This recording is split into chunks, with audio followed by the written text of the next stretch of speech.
think all of us associate churches with quiet reverence.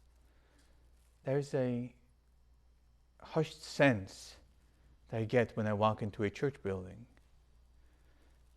A place like this chapel lends itself to prayer, to focusing on God's presence, on reflection.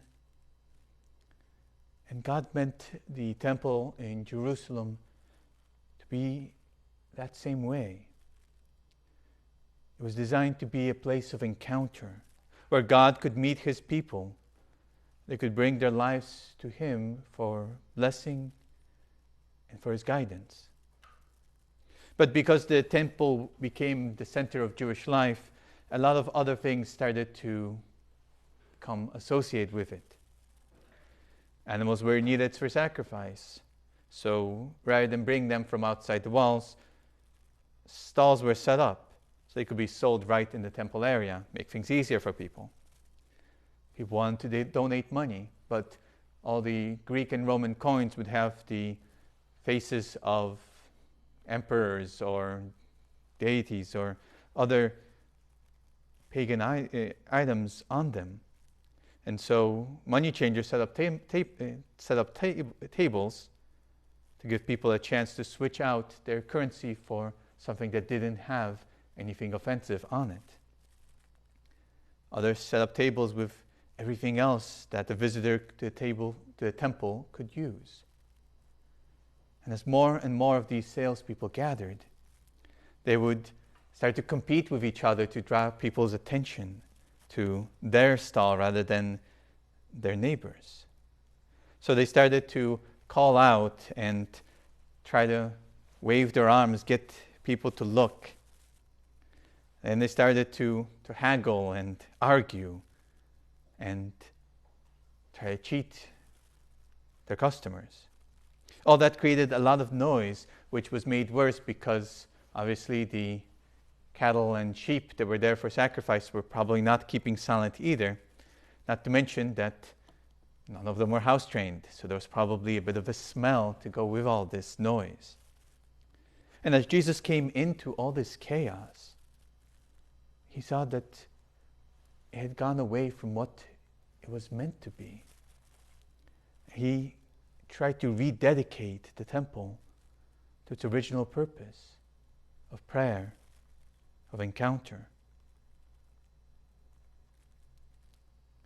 As we come together for Mass today, let us remember the original purpose of the temple of our hearts. Each of us received the indwelling of the Holy Spirit at our baptism. And our hearts are meant to be a place that we can enter for a time of silent prayer, for reflection, for recognizing the way that God is working in us and for us and through us. We have to make sure that we're watching out so that our hearts don't get filled up with anxieties, selfish desires, and all sorts of other distractions. All the things that can so easily fill us up with worries and fears and anger. If we allow those to grow, our heart can become as chaotic and noisy as the temple on that day when Jesus walked in and desired to cleanse it.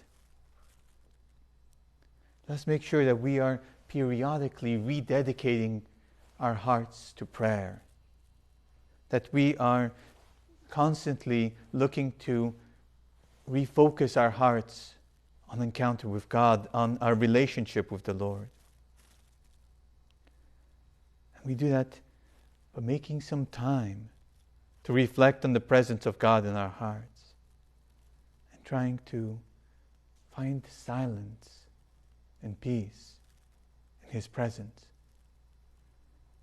And it's so beautiful to do that during the Mass, to offer up the time that we share together in front of the Eucharist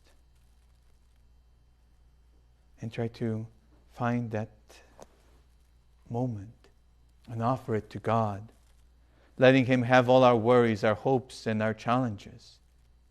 All the things that we are thinking about, all the things that are in our hearts, sanctify them by offering them on the altar during the Mass.